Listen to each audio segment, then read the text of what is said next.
Be sure to like, comment, and subscribe on YouTube, and follow us on Apple and Spotify podcasts. Also, rate us on Spotify and Apple podcasts.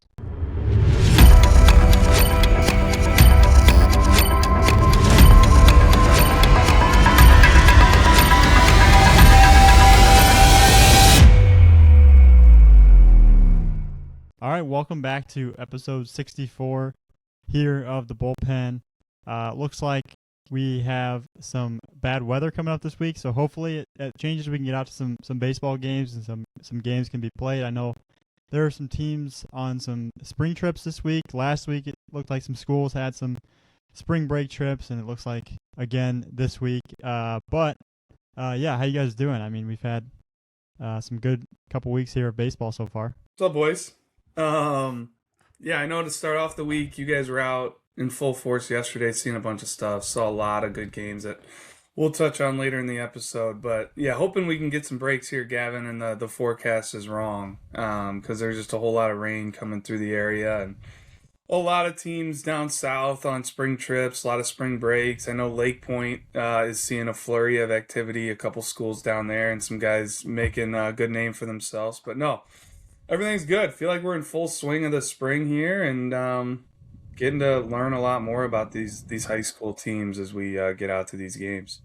It's like the best time of the year. Like if you could make the weather just be cooperative, like last week, MLB opening day was last Thursday, or I guess technically last Wednesday. I don't know. This time of year fires me up. It's like I get home from a game and like MLB's on. So I just really enjoy this time of year. Gavin, I feel like you're kind of bearing the lead. You probably had like the best week last week out of anyone on this podcast. So I'm going to give you the floor here. No, I don't really have a ton to get into with it, but I'm sure there's quite a few listeners on here. I actually don't know how many of you guys on here are true Illinois fans. Like Def, I know you're not. Pete, you're a Northwestern guy. I don't know, Nick, about you or Drew.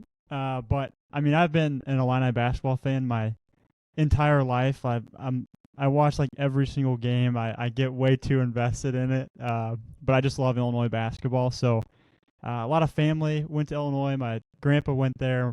A lot of cousins. So it absolutely fires me up to get to see them go to the Final Four.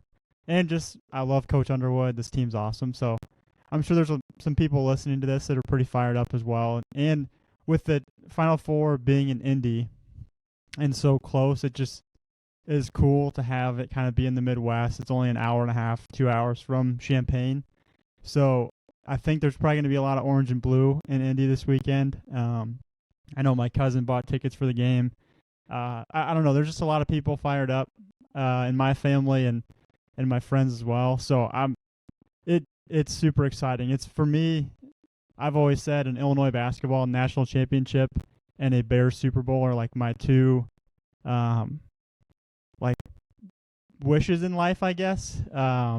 So I'm super pumped for this weekend.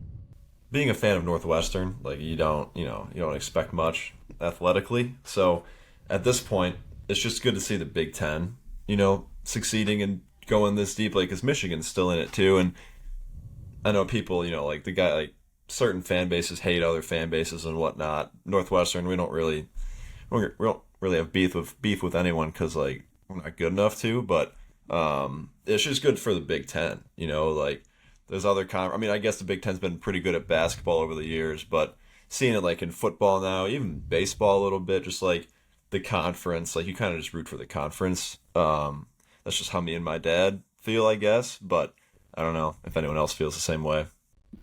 I'm definitely rooting for Illinois. Gavin, we were on the phone yesterday, and I was kind of telling you, obviously I'm a huge Penn State fan, but like their men's basketball program is, a joke, honestly. So, I don't like Michigan really in like anything. So I know, Hammett, you're rooting for the Big Ten. I will root for Illinois. I will say I'm not really rooting for Michigan because they're good at a lot of stuff. Like, right. I'm rooting for Illinois at this point because my bracket's all jacked. Like, I had Arizona winning. It's all jacked up. I got no shot anymore. So I'll root for Illinois. When I was telling you, Gav, like it's kind of like I'm in a tough spot because I picked Michigan to win it all. So like from that standpoint, it's like, oh, it'd be cool to like be right because out of everybody on here, I'm probably towards the bottom of like following college basketball at a national level. But like I told you, like I think it'd be really cool for Illinois to bring it home, them being here in the home state, and obviously for you as your friend, like I'd love to see you get to experience something like that because that would be really cool. So rooting for the Illini this week. It was cool too. Just one of my buddies is at U of I right now, and he sent me some videos of a bunch of people after the game. They all went to like the alma mater statue on campus there. I don't know if you guys know what that is, but they've got it on campus at U of I, and there was like 1,000 people just surrounding it after the game. It's kind of like a tradition that they've done for a long time. Like after big wins like that, they usually go to the alma mater statue there, and I don't know. It's just people were flooding the airport in Champaign after they got back from their trip in Houston. Like it's just I'm on Illinois Twitter, so I see all this stuff. So like the 2 days after the game, I was just scrolling Twitter, just liking everything Illinois basketball I could. So it was cool to see. I'm fired up. I've definitely enjoyed watching the Illinois run so far, but I will say, like, I did not watch a bunch of the Elite Eight games. I did catch some of them, but one that I did catch was like the last 4 minutes of the UConn game. And that to me was one of the craziest finishes games I have ever seen. Could not believe that last possession and UConn actually winning that game. The guy missing the front end of those 2 free throws, and then hitting the second one to make it like a 2-point game. I guess is what it was. I'm kind of blanking now on exactly how it went down, but yep. To get that steal, to hit that 3, that was shocking. So to me, that was kind of like the moment so far of the NCAA tournament. But you never know when those moments are going to arise, and that was something else. So that's who Illinois plays, right? They got UConn coming up. Yeah, we have UConn. Yeah, which I'm sure. is I think of the two, I would rather have played UConn. Illinois already played UConn, and they got throttled earlier in the year. But I will say, like, if you look at I know it sounds like I'm just being an Illinois fan here, but like Keaton Wagler in that game only played 10 minutes. Like it's just they're a different team now.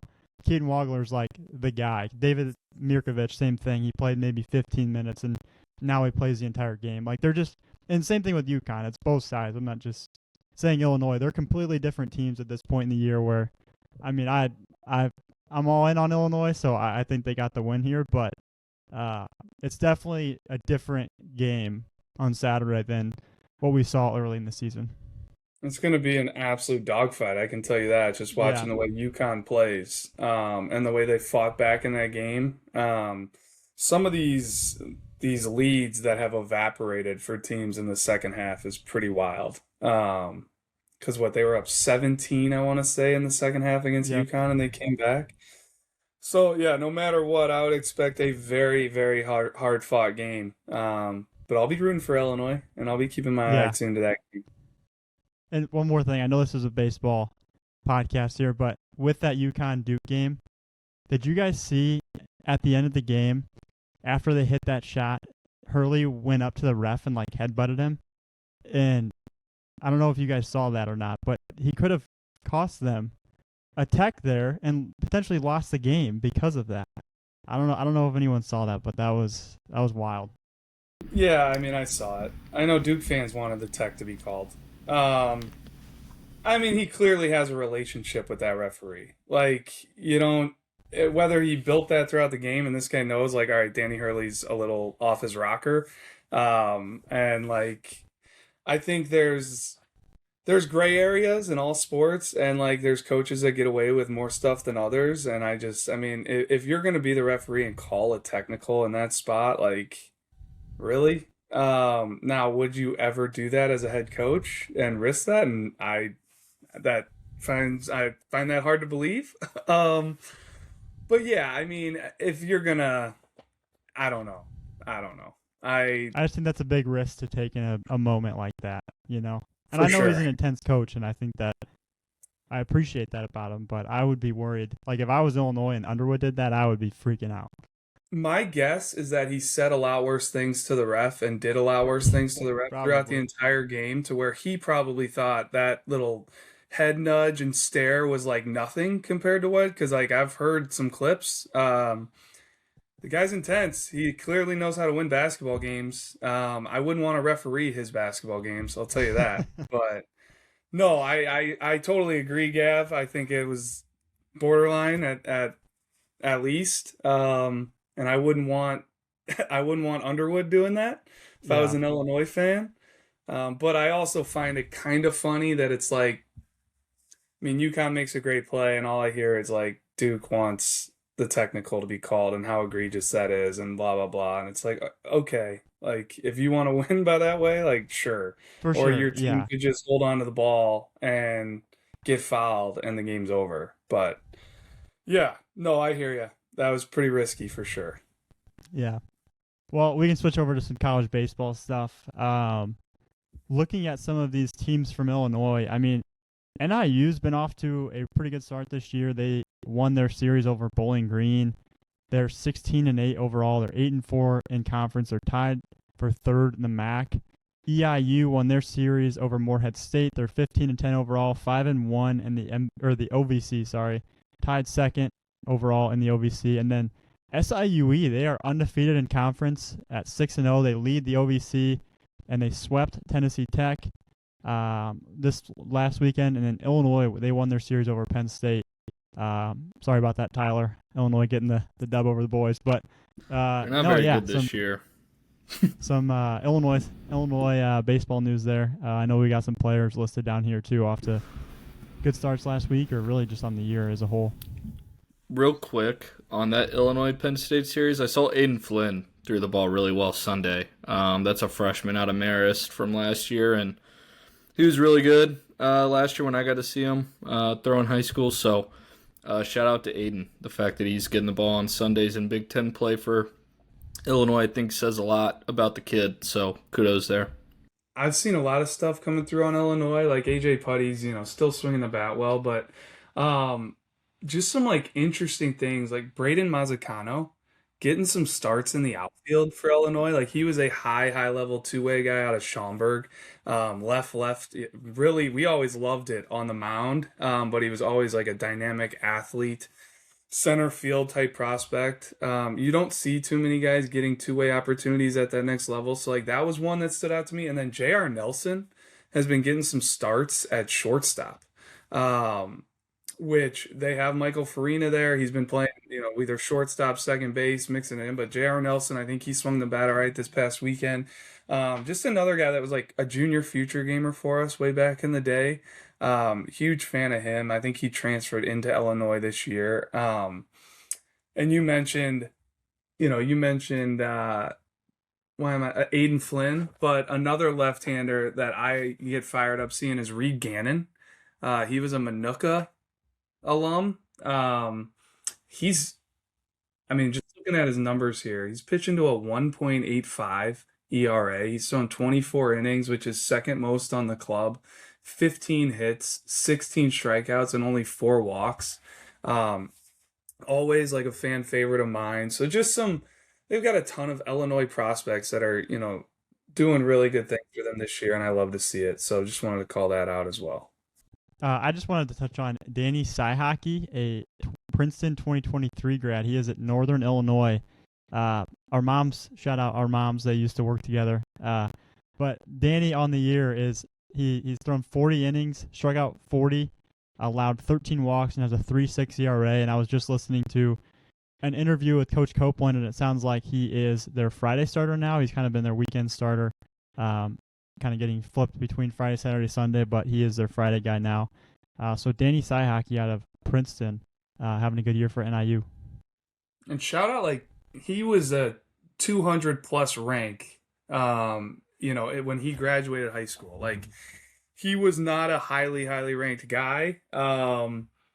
We were always told, like, hey, you guys are too low on him. His summer coaches were huge fans. He was always a performer, and to see what he's doing is really cool. I love that. Like, hey, we're going to miss on guys and maybe be a little too low on guys, and, like, their rankings. Like, don't let it affect, anything, really. If anything, just have it motivate you. And I love to see that he's out there like doing that for NIU. And Max Vasvilla from Willowbrook, a left-handed arm, he's another one that like was not highly ranked by us out of high school, and he's one of their top arms as well. Yeah, I'll add on to that for the former Dewhawk. He was the co-MAC pitcher of the week. In his start versus Bowling Green, he threw another complete game, so that's his second straight complete game. Let up one hit, 14 Ks, which is the second most in NIU history, and he threw the first one-hitter in 12 years for NIU. So back-to-back complete games for the left-hander, and yeah, just keeps rolling. Co-MAC pitcher of the week. I had some nuggets on not an Illinois school, but some Illinois boys like Enzo and Felice, Super 60 standout, 2025 grad from Providence Catholic last year. He's second on the team right now as a freshman in batting average with 362 and 105 at bat, so getting a ton of time. And it seems like the power is starting to kind of tick up in game here. We've seen him homer a few times in the past couple of weeks. Now he's up to 3 on the year. He's got 6 doubles, and he's also got a 427 on base percentage. And then some other names I saw, Jackson Smith, another Provi kid. He's hitting 319 on the year with 8 doubles and 3 homers as well. Christian Michel, Plainfield East, part of that historic run a handful of years ago where they came into the playoffs under 500 and then won state. He was a huge part of that team. He's hitting 287 on the year with 4 bombs. And then Cal Sefcik, a Marist grad, another Super 60 standout, hitting 365 and 52 at bats. So interesting. I mean, I was just kind of going to check out Enzo's stats because I knew he was tearing it up. So it was kind of cool to see those other guys doing well too. Yeah, a couple ISU notes. Luke Teschke, a 2024 Monticello grad, got the MVC Newcomer of the Week I just saw on Twitter this morning. He tossed 5 innings against Evansville, struck out 6, allowed 1 run and 2 hits. And then New Trier grad, Graham Mastros, 2023 grad from New Trier. So far through 28 games, he is hitting 383, has 8 homers and 30 RBIs. And then I know we were talking about Braden Bakes this morning as well before we started this, and he's got 15 homers in like 26 games or 28 games played or something, hitting almost 400 on the year, like just having a really good year. I know last week we touched on him a little bit about because he got Player of the Week in the Missouri Valley Conference. Yeah, that's absurd. Both Bakes boys are at ISU, and for Braden to be hitting for that high of average with that kind of power is just ridiculous. I wanted to throw out Cam Appenzeller. Like, he was a highly, highly touted arm coming out of Glenwood, ended up going to Tennessee. He's just, I mean, for a freshman in the SEC, what he's doing right now is absurd.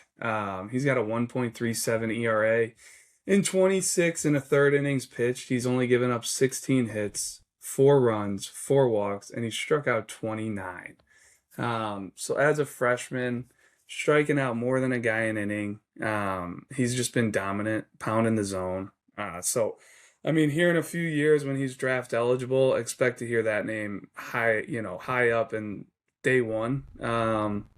I'm not gonna act like I know he's a first rounder or anything like that, but man, you do that at Tennessee, you do that in the SEC, you're putting up those numbers. If he keeps trending in the right direction, be hard for me to imagine him not being one of the top left-handers in that draft class when he is eligible.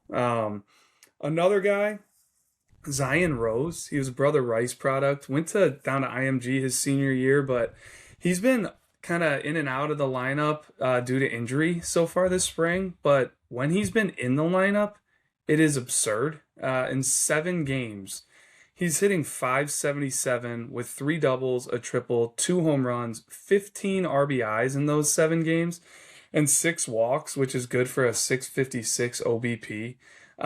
So whatever Zion needs to do to get healthy, like that's clearly a huge impact bat for Louisville that they have not had throughout the year. And I love to see that. I mean, Zion was a top 5 kid in the class when he was coming out of Illinois and could always rake. Another guy that's just raking as well. We've mentioned him multiple times. He was a long fan favorite of mine, so I'm going to just keep shouting him out. But Ryan Nedved from West Aurora, he's down at SIU Edwardsville, still tearing it up, hitting 349, 8 doubles, 12 home runs, 32 RBIs, and he's got a 425 OBP. So just some more nuggets there from Illinois. And then Gavin, I mean, some stuff I saw come through just like on social, and I felt like, man, we should mention this. Where speaking of the Big Ten, talking about the NCAA tournament, Illinois, Michigan, but like there were some Illinois products that won some weekly awards for the Big Ten this past week. Brandon Rogers, outfielder, Mount Carmel product. He won Big Ten Player of the Week. Helped Purdue go to a 4-1 record with including a conference series win at Michigan State. And just I'm kind of reading these notes that were in the article, but he mashed 2 grand slams. He produced a Big Ten best 13 RBIs and 19 total bases on the week. Made 15 putouts in center field. One was like a diving play in the 8th inning. Friday to take away a hit and crashing into the wall. So it sounds like maybe a top 10 type play there on SportsCenter. And then Big Ten freshman of the week, CJ DeKinga, Manuka, been playing third base for them. He slashed 500 to go along with a 1.563 OPS. Connected on a grand slam and a 3-run homer versus Purdue on Saturday. Became the first Spartan to record 7 RBIs in a game since 2021, and he had multiple hit efforts in 3 of the 4 games, finishing 7 for 14. So awesome to see CJ doing that as a freshman in the Big Ten, and I think I'm talked out here, so I'll give it back to you guys. Yeah, I mean, looking at the Power 25, we had our second, or I guess our first update, but it was our Week 2 Power 25 update. I don't think a ton of changes really happened. I mean, we did have some throughout the Power 25, but yeah, I mean, top 5 remain the same. Drew, I don't know if there's anything you want to touch on. Yeah, I would say, I think for us, just like giving the viewers and listeners an idea is doing these rankings this early is hard. Like we were talking, like, should we even update it right now? Like, what exactly should we do? There's some teams that had only played 3 games. There's some teams that had more like 7, 8 games under their belt. Knowing how to kind of move teams that maybe played a really hard schedule, didn't have a great record yet. How far do you move them down? How far do you move a team up that's maybe undefeated and only played 3 games? And then on top of that, there's a ton of teams that have played out-of-state competition. So, yes, like I think a big benefit and help for us, especially within the recent years, is pretty much every prep baseball state out there has a high school team rankings that they, update throughout the spring. So we'll go in and we'll look, okay, this, whoever it may be, let's just call it, I'm trying like Francis Howell from Missouri. We knew that they were one of the top, ranked teams in Missouri. So when Edwardsville beats them, that definitely holds some weight. So these teams that we're able to get a little bit of info on certainly helps when we go through this, but there are a lot of teams that are hard to tell. Like, okay, is that a bad loss? Is that a good win? So I would say, like, bear with us for these first couple weeks with doing these updates. We're doing them the best we can with, judging the competition, who's played who, trying to really value like Power 25 wins and not crush some teams and maybe lost to some Power 25 teams. And then as the year goes on and these teams get into conference, it'll be a lot easier to really get a good understanding and grip on these teams. But another thing we're using too is like the eye test. Like we saw New Trier play down at the Kickoff Classic. We saw Edwardsville. We saw Fallon. We saw Triad. We saw a ton of these teams. We just saw Libertyville. We saw Normal Community. We just saw St. Lawrence. We've seen Mount Carmel. We've seen Lincoln Way East now. We've seen Huntley. So like we've seen maybe 80% of the Power 25 now and gotten a good litmus test on, okay, this is what our eye test tells us. This is what their roster is. This is what their pitching is. So I know I'm getting long-winded into this, but there's probably some teams out there like, man, how are we not in the Power 25 right now? Or, oh, man, how did we not climb more? Why did we drop so much? And there's just a lot of dynamics to it. So, no, Gavin, you hit on it. Like, top 5 remains the same. Brother Rice went out and played some of the best teams in the country early on out in Vegas.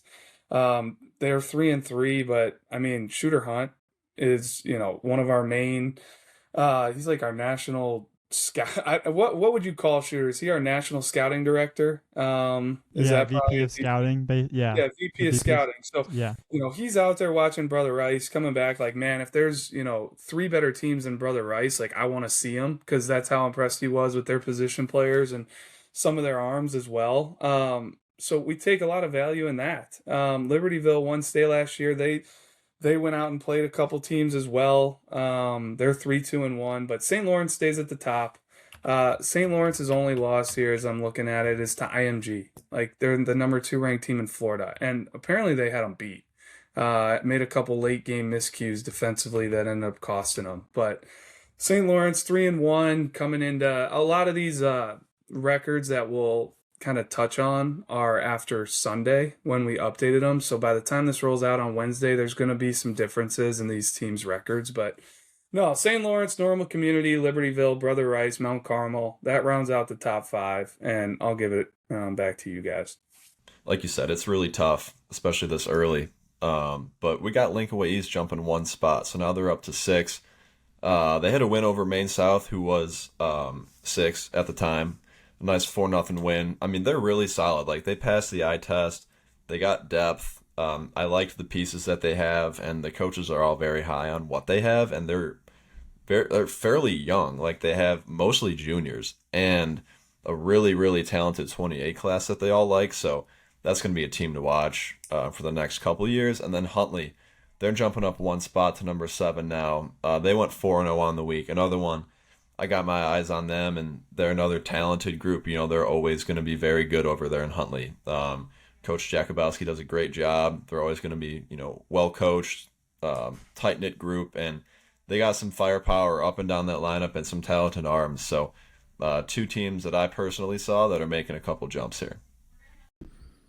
Yeah, Homewood Flossmoor is jumping 13 spots entering this week.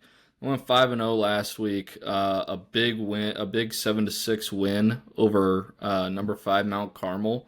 And I think so far this year, it's kind of been what we predicted entering the year, with them being our preseason number 25 team, is their pitching. It's keeping them in every game. I want to say, and I could be wrong partially here, but in that win over Mount Carmel, Henry Humes and Cormac Saunders, probably their 2 best arms, came out of the pen and shut down that lineup, and allowed their offense to get back into the swing of things and win that game. So I think with the Vikings, that's going to be the case all year, right? It's going to be, how much offense can they muster, because that pitching is going to have them in every single game. So they're getting rewarded for their 5-0 start last week, and they are now up to number 12. yeah, and then St. Joe Ogden. I mean, they earned a big Power 25 win over Sacred Heart Griffin. St. Joe Ogden, they've got a deep senior team. Very senior heavy. They've got some good pitching. I actually saw Trevor Ames at the Kickoff Classic, and he had some good hits in the game, and then he continued, just looking at the daily roundup, continue to see him getting hits and kind of, it looks like, offensively leading them so far. But yeah, St. Joe Ogden, just a very deep team, a lot of college commits, and they'll be a team to kind of continue to monitor. They're one of the top teams in the state, and definitely look like one of the top 2A teams in the state as well.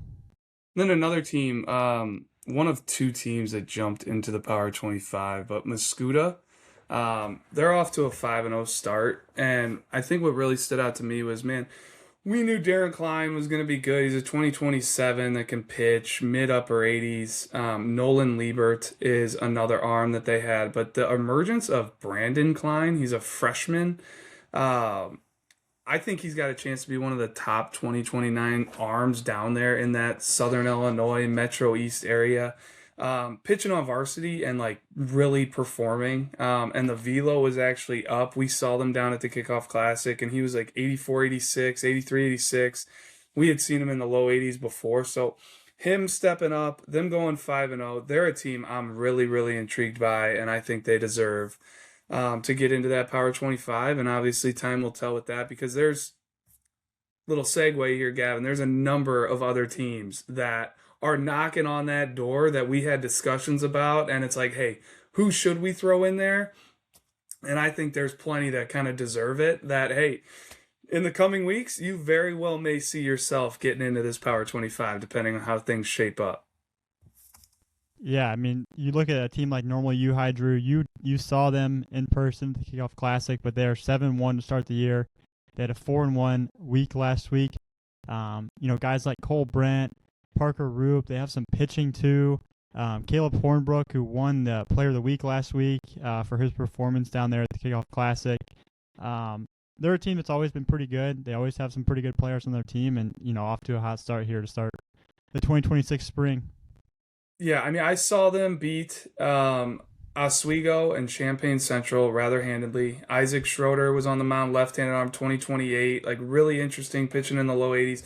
Freshman coming out of the pen, Ben Bartlett, another guy, super interesting. They start Wes Thompson in the second game. He's like a mid-upper 80s guy against Champaign Central.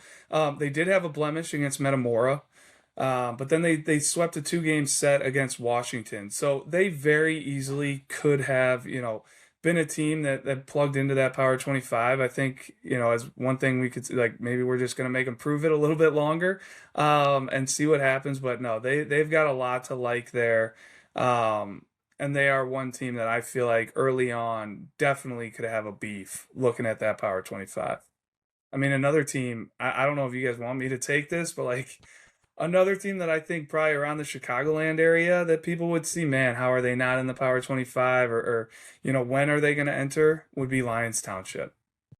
We like Lions Township. I think one thing you can say with them is they have a senior ace who, if he keeps throwing the ball the way he's throwing the ball, and Jack Slidham committed to Cincinnati, like they can beat anybody in the state. I think we want to see what's behind Jack Slidham. How much are they going to perform offensively? But they do have a lot of guys to like. Blake Ragsdale is one that sticks out to me. They do have a freshman also throwing, Tommy Cavallari. Sorry if I pronounced that wrong, but he's another arm we need to get out and see. They're a team we're going to have to go get the eye test on. We're going to need to see, if they can get some quality big wins here. They are 5-0, but they are a team that it's like, hey, you may be not in the Power 25 right now, but you are certainly on our radar, and you very well may be making a big jump at some point. So just keep winning games. Yeah, another team, and a story that goes along with it. East Peoria, 4-0 on the year, but Jackson Aarons hit for the cycle 2 games in a row, and then was, I believe, a double away from it in a 3rd game in a row. So 12 for 12 with 3 home runs, 3 triples, 2 doubles, and 4 singles. 16 runs that he's 16 RBIs in 3 games. So, and then we're literally getting live updates right now from Ian Smith, who is currently watching them at Lake Point. He led off today's game. It's Tuesday. We're recording around noon with a home run and then a backside triple. So he's already halfway to another cycle, which is just unbelievable. So we'll have to keep an eye out for some Player of the Week stuff next week, because this is all happening, this week. So this week's Player of the Week will be from last week. So bear with me. But he can't win it this week. This is all a different week. But no, it's unbelievable. I've never heard anything like that, like any lines like that. It's like even Ian Smith is saying like he's never seen anything like it. So pretty unreal, and makes me feel good about having them as my 3A pick. Also in the draft, by the way.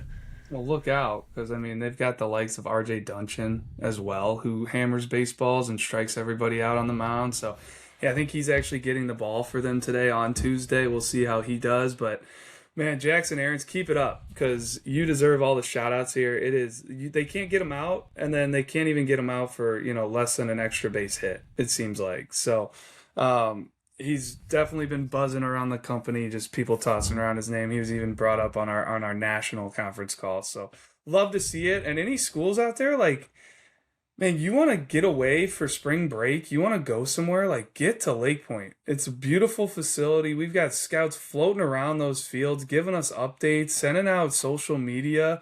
Like, it's great for us when a Lincoln Way West goes down there, because they're also winning down there. I know Jackson Mansker was tearing it up, but East Peoria as well. Like, it's awesome for us. It's basically, our staff down there scouting these games. We're getting these live updates. We're knowing what's going on, rather than you just going to some random park, playing some random schools. It's all turf facilities at Lake Point. So keep that in mind. because I know we love seeing it. Yeah, I mean, I feel like Aaron's has kind of made a statement in the baseball community in general, it seems like. So, I mean, that just to add to it, what you're getting there, the exposure, and I mean, it's obviously helps a ton for some of these guys on your team. But looking at Muhammad Seymour, another team in that Champaign area, kind of like St. Joe Ogden, they are 6-0. I think I did see they lost on Monday, but they were 6-0 to start, or I guess after their first 2 weeks. But their first week, they must have went on a spring break trip. It looked like they played some teams from Pennsylvania and Florida. But they are off to a hot start, but they did, I think, lose one yesterday on Monday. Yeah, then moving down, Manuka, another team that we like. They're 5-0 to start the year, so off to a good start. I saw Zane Caves threw the ball really well for them. Just another team that's always going to be competitive and good, and off to a good start there. Then I want to shout out Wheaton Academy. They went 5-0 last week. They're playing down, it looks like, in Florida right now, and they lost their first game yesterday to an out-of-state team. But last week they beat Montini 1-0, and then they beat Canelan 6-3 with Canelan's probably best arm and Cannon Baxley on the mound. So shout out to Wheaton Academy. They're off to a hot start. And then also on top of that, Drew, you touched on Lincoln Way West. They're 5-0. They were a team we discussed, for our preseason Power 25. They were a tough one for us because they've been so good the last couple years. So they're a team I think we're all really excited to see, especially once they get back into the Chicagoland area. I'm sure we'll get out and see them because that conference right now looks to be absolutely loaded. You have them. You have Lincoln Way East, Homewood Flossmoor's in that Southwest Suburban Conference. So it's going to be a lot of fun following that conference, especially when Lincoln Way West gets back into Illinois next week. Now I'll shout out Lake Zurich. They're on a 4-1 start. They beat Barrington in their first game of the season, 7-3. Kind of a winter breakout was Rylan Lamp up at the Kenosha preseason ID. He pitched 3 innings, had 5 Ks, and let up 2 hits. And then they split with the number 25 ranked team in Tennessee in Page. They lost 3-1 the first game, and then they got a 5-3 win in the second game. 2027 outfielder Carson Hamlin hit a leadoff home run in that win. And then Stevenson is off to a 6-1 start. Frank Costable had 6 strikeouts and 2 innings pitched while allowing just 1 hit, and then also hit a triple at the plate and a 9-0 win over Prairie View. Love the Rylan Lamp call out, by the way. Unsigned senior. Really, really interesting stuff. So if he's throwing the ball well there, Nick, like you mentioned for Lake Zurich, like college coaches need to get out and see that. Anybody looking for a late arm, just wanted to shout that out because I love that call out there. Yeah, so every day, every morning, we get out our daily roundup. We try and highlight every score in the state from the day prior, and then we try and write up as many games as possible, talking about the game recap, players that stood out, things like that. So keep an eye out for that every morning. We try and highlight and do the best that we can for these schools, but we're going to talk about some nuggets from the daily roundup here on the podcast. So we'll each kind of go through, talk about like standout teams or names or players from the state from last week that maybe had a good performance. So go ahead if you guys got anything off the bat. Yeah, I can lead us off. And just as I kind of peruse the daily roundup every day and see what's going on, keeping my eyes on the entire state. And that's what I love about the daily roundup is it's like we touch on every team throughout the entire state, no matter the level. But one bat that we were pretty high on coming out of the winter, I wanted to see if he would play varsity, how he would do. But Will Steffens, first baseman, a 2028 at Barrington, was one that caught my eye just looking at like different daily roundup days. But from last Monday, so this would be March 23rd. We're throwing it way back. He had 3 home runs in a Barrington loss to Hononegah. But then as I'm kind of looking through, like I'm keeping my eyes on Barrington. All right, how's Will doing? Did he do anything else? Well, this past Friday in a win over Burlington Central, he went 4 for 4 with 2 doubles, a home run, 3 RBIs, and 2 runs scored. So, that's a very easy way to kind of get us on our radar. Like, we need to go see, first off, we need to see Barrington. But to make it a point to go see Will Steffens, and shout out Will. Awesome start to the year here, hitting for power, also hitting for a high average. Just a 2028 left-handed hitter to note. Yeah, I mean, a nugget on Owen Nolte, a freshman at Mattoon, sorry. He threw a no-hitter in his first varsity start. He threw 6 innings, struck out 10, and didn't walk anyone. So impressive outing there for Owen in his first start as a varsity baseball player. Boom. I'll get back on here, and I'm gonna, take it to this week. So on Monday of this week, I thought one of the biggest games to come through on the ticker in the daily roundup here was Lockport, who had a tough year, or a tough start to the year, I should say. As far as record is concerned, we kept them in the Power 25. We liked them. We got to see them in person.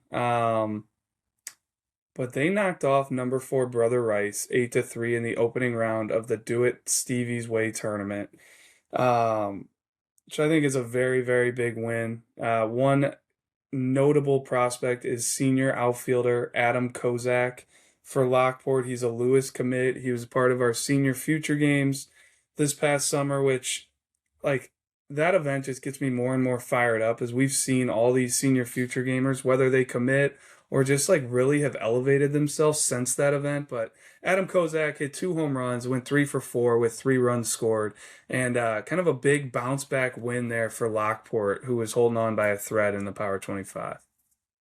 I'm gonna keep it going. So another one that I saw was on Saturday. Jacobs defeated Hananega, and 2026 George Donzi.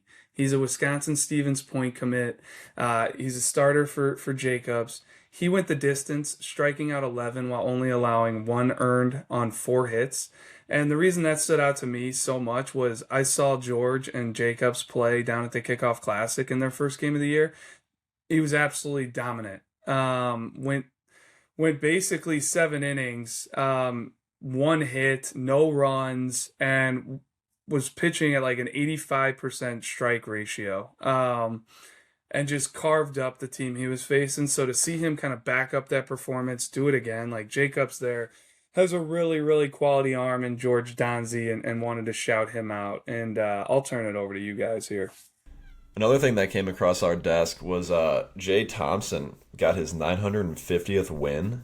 So that puts him, according to the IHSA website, second all time. And I mean, they're playing today, so he very well could become standalone second all time, because right now he's tied. So just a historic career over there for Jay Thompson. 950 career wins is pretty incredible. Because, I mean, what's Napoleon at 1,000 on the dot? So just some insane numbers, and happy for that guy. Got to meet him last year for the first time, and he's definitely one of those coaches where you remember him, remember meeting him, talking to him. So one to root for sure. Also on Saturday, Geneva took down Buffalo Grove. And Drew, this is kind of part of the reason why I was so bummed when you took Geneva, because as good of an arm Mason Breach is, who, 2027 going to Michigan State, what he can do with the bat for Geneva is also really impressive. In that game against Buffalo Grove, they won 12-0. But he went 3 for 4 with 2 homers, a triple, and 4 RBIs. So he's definitely not a one-trick pony. He can definitely contribute with the bat. So shout out to Geneva, and shout out to Drew for taking them in our draft a couple weeks ago. I'll shout out hometown alma mater, Crystal Lake South, getting the 23-8 win over Woodstock yesterday. Leadoff hitter Carson Trevelini, he's going to Illinois. He had 2 doubles, 3 runs scored, an RBI, and a walk. Jackson Lee and Nick Stohauser both hit a grand slam. Jackson Lee had 2 runs and a walk. Stohauser also had 2 doubles and 3 runs scored. And then Nolan Dabrowski is a River Falls commit. He had 2 hits, 3 runs scored, and a walk. I was just going to add a little color here to that Jay Thompson nugget that you mentioned, Pete. So we had actually done a story on the top 10 active wins leaders among coaches in Illinois back in 2024, kind of as one of our year-end stories. And Jay Thompson was listed in here. At the time, he had 920 career victories, but that put him third all-time on the career wins list, but it was the most wins in Illinois for somebody at a single school. I don't know if I just worded that properly, but for staying at one school, he has the most wins. And then just some titles that he's claimed. He claimed a state title in 1989, and he's got 4 second place finishes: 1991, 1992, 2003, and 2010. And then as well as a 4th place finish back in 1995. So not only has he, been there a long time, gotten a number of wins, but he's no stranger to state as well. But no, looking at some Diamond Note standouts, I mean, the one that I saw that I'll touch on is Brady Williams, a 2028 at Rock Island Alleman. He went 3 for 3 with 5 RBIs against St. Bede, and then 3 for 4 with 4 RBIs against Pearl City. So off to a good start at the plate there for Brady. How about Jackson Tucker over at Oswego East? He broke Oswego East career home run record. And I think the crazy thing about that stat is he's only a junior. So he's still got, basically 2 full years left. And I think all of us, believe Jackson's bat's only going to get better. So let's see what that record ends up being by the time he graduates next year. It's a great call. We're only 2 weeks into the season and he already broke it. And then just one last thing, James Duman at Glenbrook South. He recorded his 100th career hit. So shout out to James for that. Yeah, he was one that, Pete, you mentioned how the player of the week was kind of a tough call.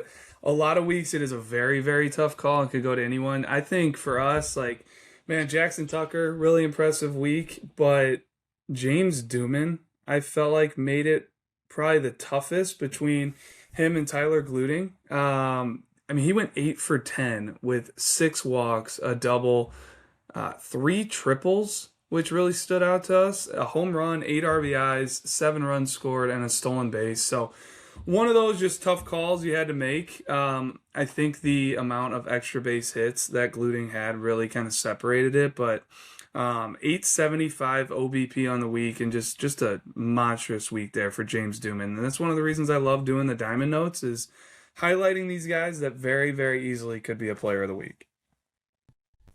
So a couple notes from our heat sheet. What are we, two weeks in now to the season? We've seen 10 arms, 90 plus, over 50 arms, 85 plus, and Colin Doyle and Liam Nash top the leaderboard at 94 miles an hour so far. And I'm sure that is only going to continue to grow and grow and grow here as we get further into the spring. Well, it's only going to heat up as the weather heats up, right? It's cold. Arms are not moving as quick as they normally would be right now. So, to be 94 right now is pretty insane. That number's only going to go up for sure. I also just wanted to shout out, I saw Indiana, Prep Baseball Indiana put out their own kind of heat sheet, and their season just got underway.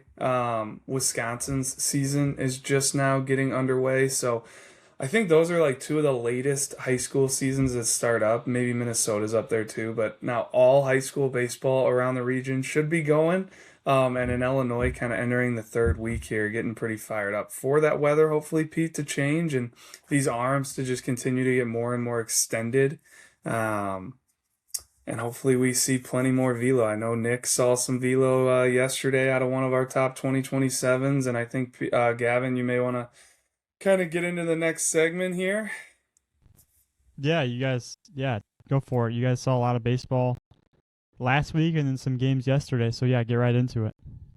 Yeah, I can jump in first. And one more thing about the pitching velo. We're excited to see some velo in the zone, okay? Throwing strikes, of course. But Lincoln Way East, they beat, like I said earlier, Maine South 4-0. So just some takeaways from that. Colin Bettenhausen, uncommitted junior to no, threw it really well. Just allowed 1 hit in his 2 innings, no runs, a walk, and 3 strikeouts.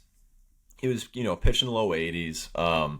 very solid. It was a cold day. It was like 40 degrees, so not worried about really what the radar gun's saying right now. But 82 to 84, really good changeup. Threw it whenever he wanted, and it had good diving action to it.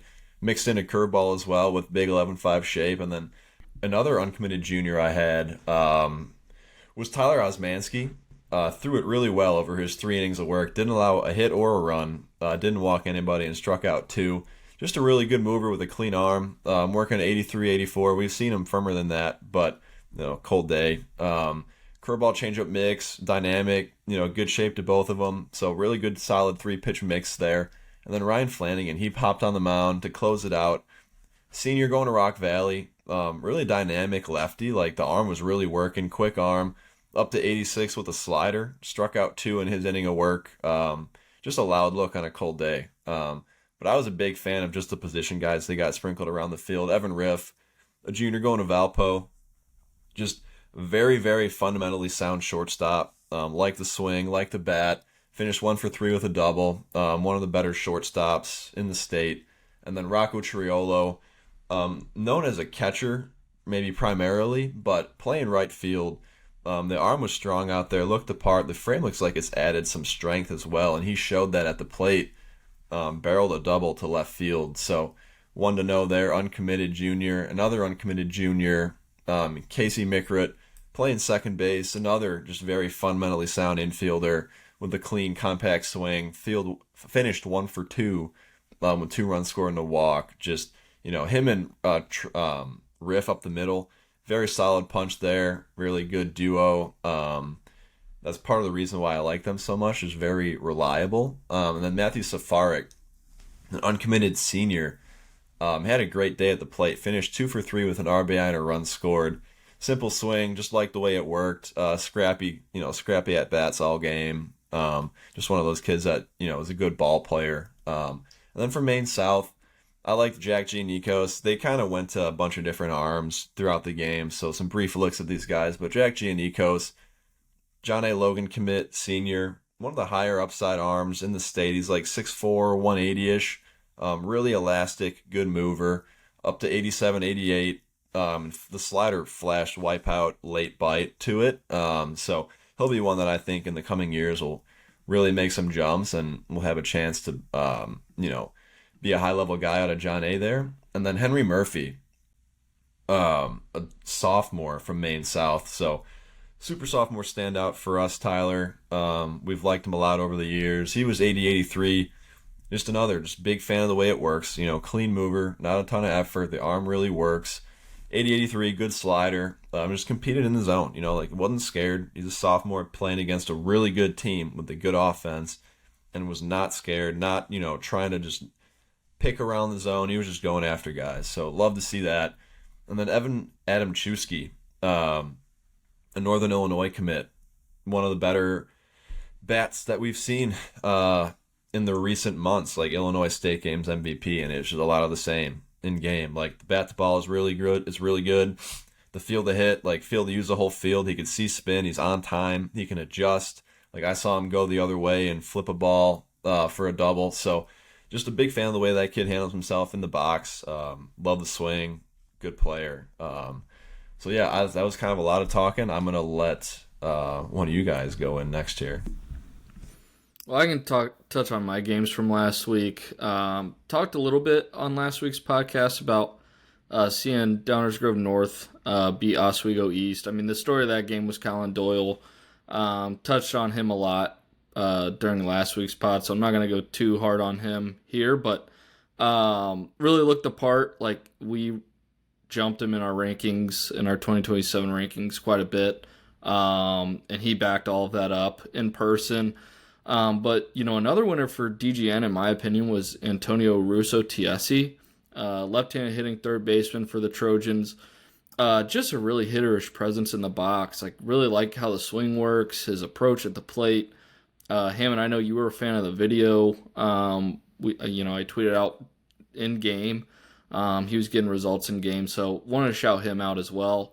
But probably the top matchup I saw was Saturday. Saw number 5 Mount Carmel take on then at the time number 13 Lockport.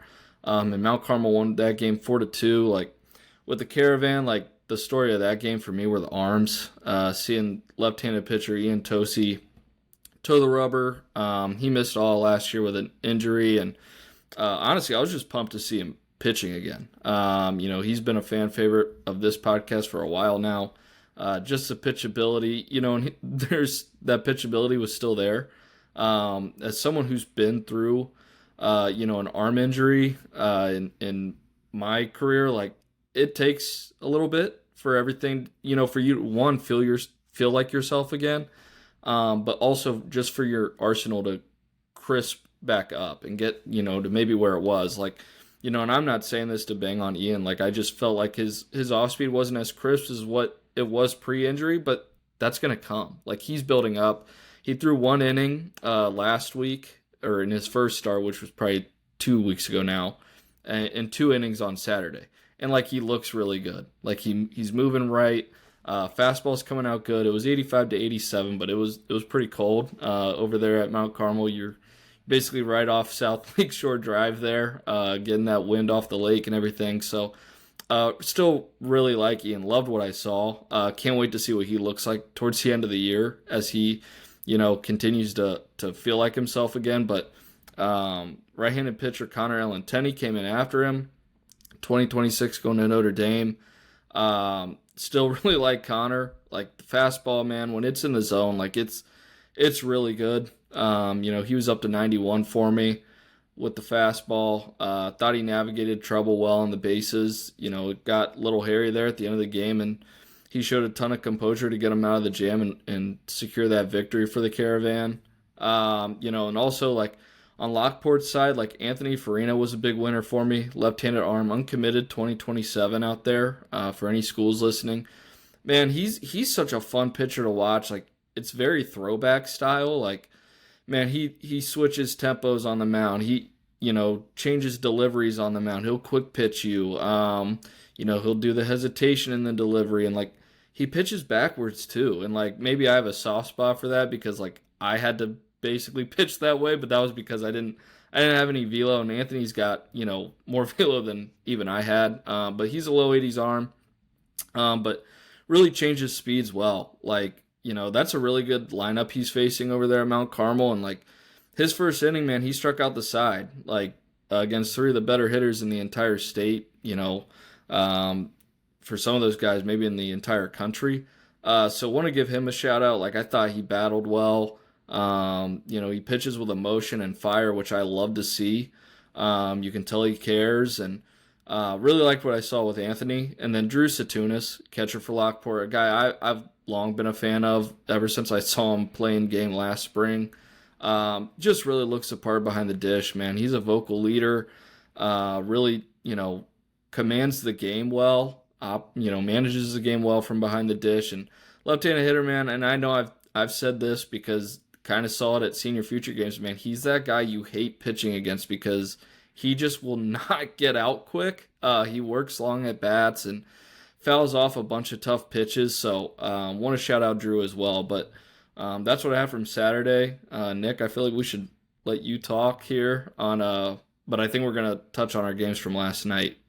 Yeah, and Tyler, I just wanted to get in there on a couple things. Like you mentioned Tosi, you mentioned how he was moving, and that's what I saw in the video. Like, it looked really athletic, really clean. And the fact that he is 85, 87, this fresh off surgery, like, that is such a good sign. So I thought you nailed it. Like, seeing what he, continues to progress, come playoff time, what is he going to look like? Like, it looks like a true ace. He's always been an absolute bulldog on the mound ever since he was throwing quality innings as a freshman. And Farina, like, I think I mentioned it on our call, like, I thought my video, was almost maybe like glitching because of like the quick pitches that'll mix in there and the timing and all that stuff. But another just really good mover with a clean arm. And I love what I saw out of Farina there. And then Pete was mentioning Evan Adamczewski, and I just wanted to throw in a nugget because yesterday, and talk about like looking through daily roundup stuff. Pete really liked him in his game, but then yesterday in a win, he goes 3 for 3 with a double and 2 home runs. So just wanted to shout that out. And we mentioned NIU at the start of this. podcast and how they're playing really good baseball right now. Like he's a pretty recent NIU commit as well. So, no, you guys are seeing some good stuff, and feel free to move forward with whatever games you want to touch on here. Yeah, I'll go. Yeah, yesterday I got the honor to see a top 10 matchup between number 3 Libertyville and number 10 McHenry. Libertyville took the win in a 3-0 game. It wasn't the best for hitters yesterday. The wind was blowing in pretty heavy, and then you got Caden Wozniewski on the mound for McHenry and Chase Lockwood on the mound for Libertyville. So two 90s arms, D1 arms with wind blowing in isn't the best for the offense, but one guy on offense that stood out for me was leadoff hitter for Libertyville Matthew Hara. He's uncommitted. He's currently ranked 160 for us.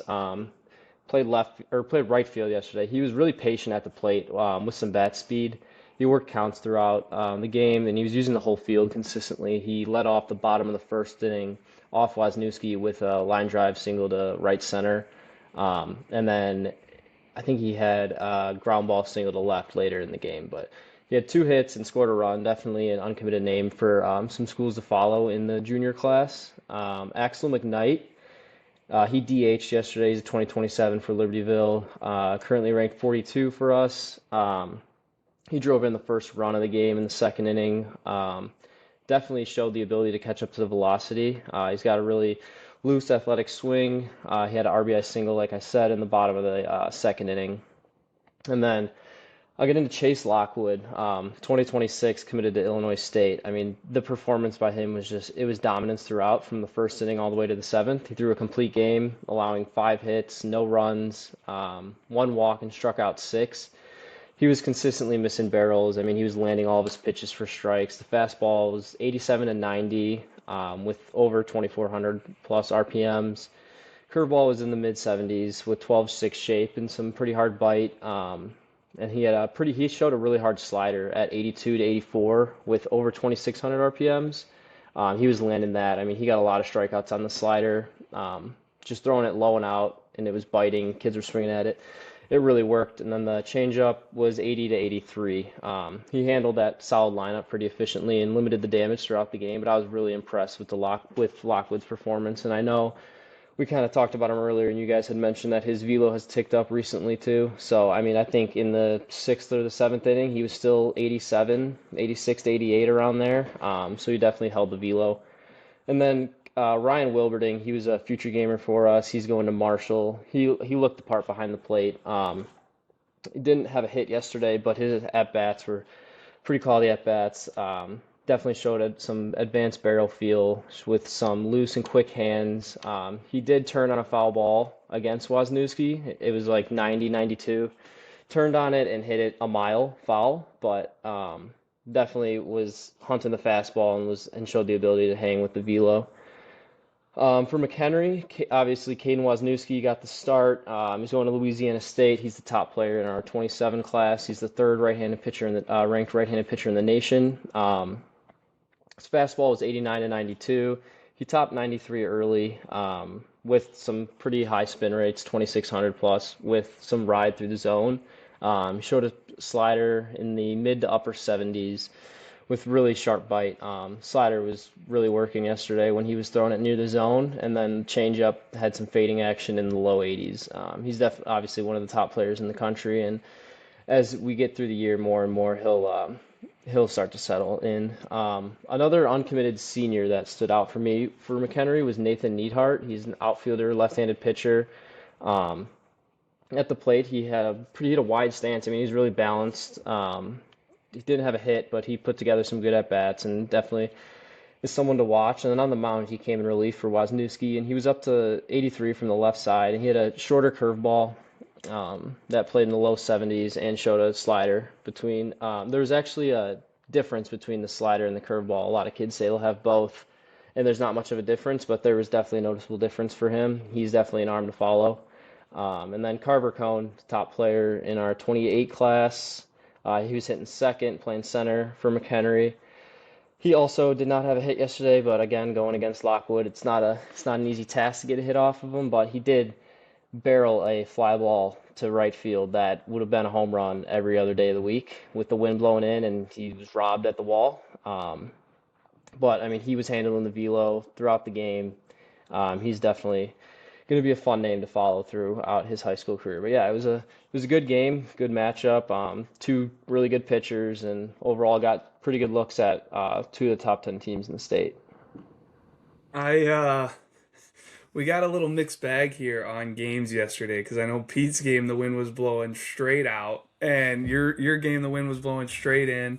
Um, but I wanted to touch. I mean, you mentioned Chase Lockwood, and it just absolutely fires me up listening to the fact that he was 87 and 90 because we have long loved Chase Lockwood.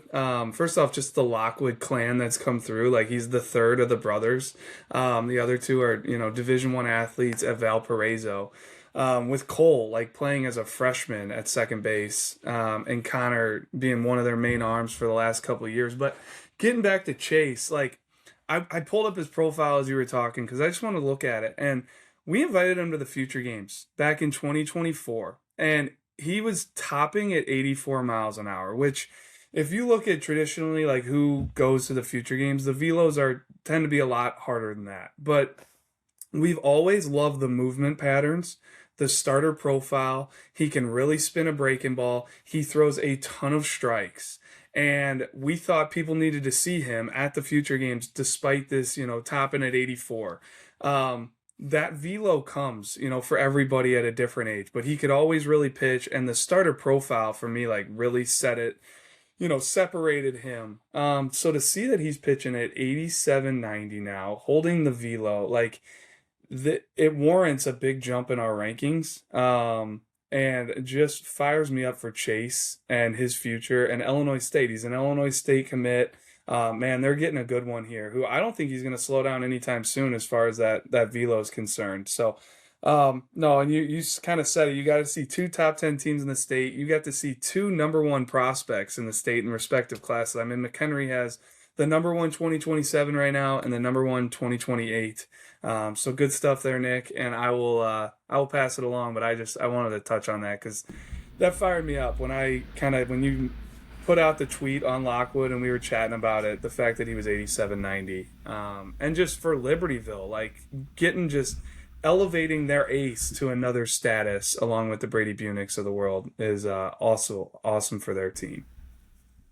No, Drew, I'm glad you brought up the Future Game story because if you didn't, I was going to because I think it's incredible with Chase. Like he's a great kid. Like you said, we had him down at the Future Games and getting to be around him. Like he's a really good kid too. So shout out to Chase there. Hammond, I'll save your pipes just for a little bit longer because I know you did get the marathon game last night. So for me last night, I got to see number one team St. Lawrence take on Marist, and it was at Marist. And Drew, I think you might have taken Marist in one of our previous best field drafts in Illinois, and I love the setup there. It was my first time being there, but I think Coach Suffolk's got a great setup over there at Marist. But regardless, saw St. Lawrence take down Marist 11-5.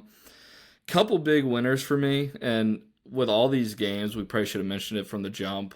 Check out our scout blog. We will write extensive notes on, even more guys than what we touch on here. I speak for all of us when I say that, but regardless, a couple big winners for me from last night.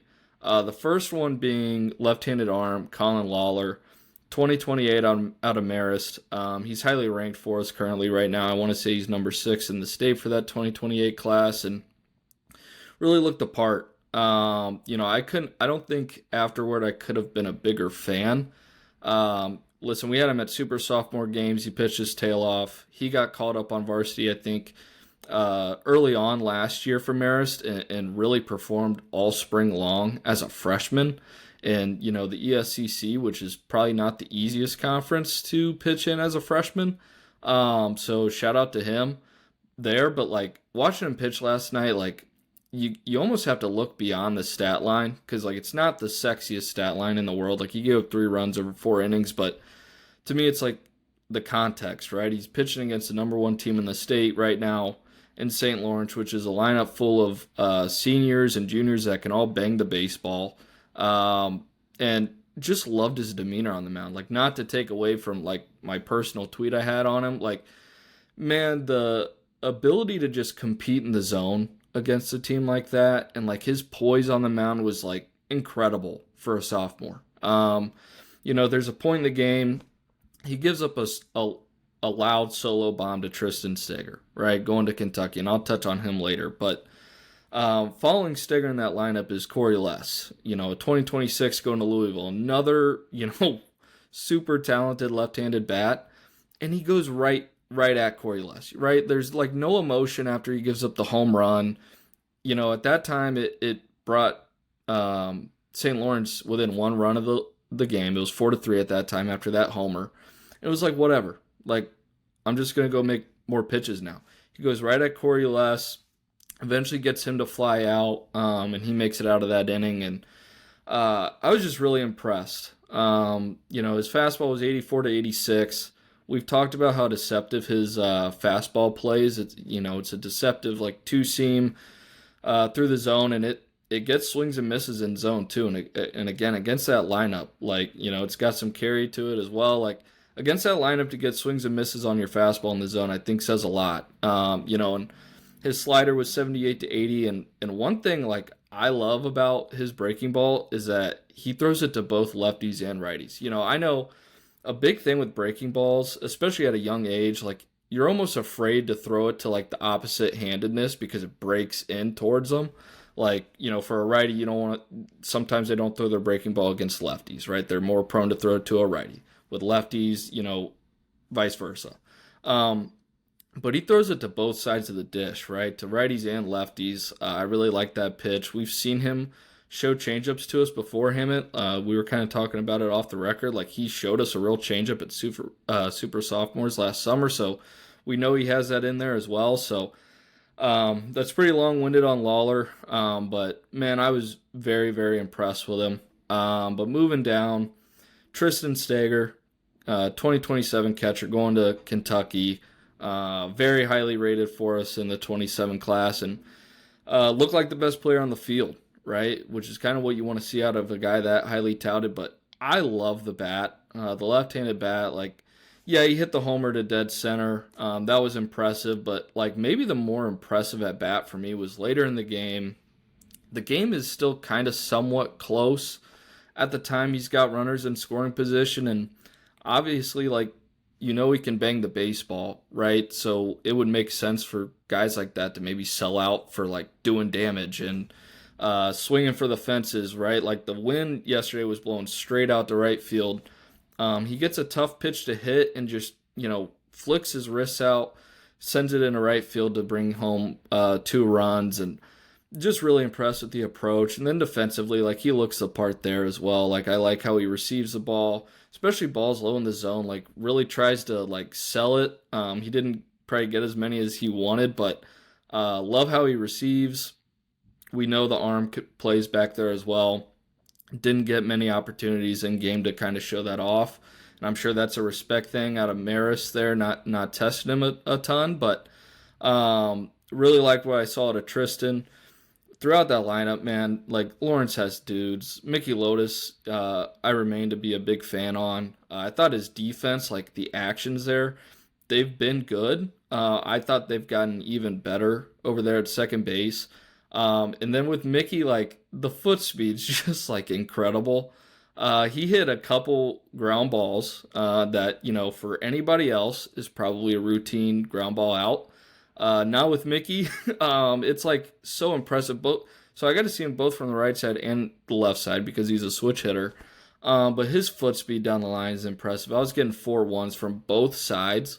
So want to shout Mickey out there, man. Like, you hit a ground ball, like, to anybody that faces Lawrence, you better get rid of that ball quick when Mickey's the one hitting it, because, man, can he fly. And then Corey Less, left-handed bat, really like the swing, man. It plays. And also on Maris, Tommy Hosty, 2027 outfielder, uncommitted, was a big winner for us at our All-State event.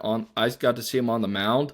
He was running up to 90 or 91. I one or the other. I can't fully remember there, but seeing the left-handed bat, which it's funny, I saw him in this same exact game last year. Maris, it was at St. Lawrence.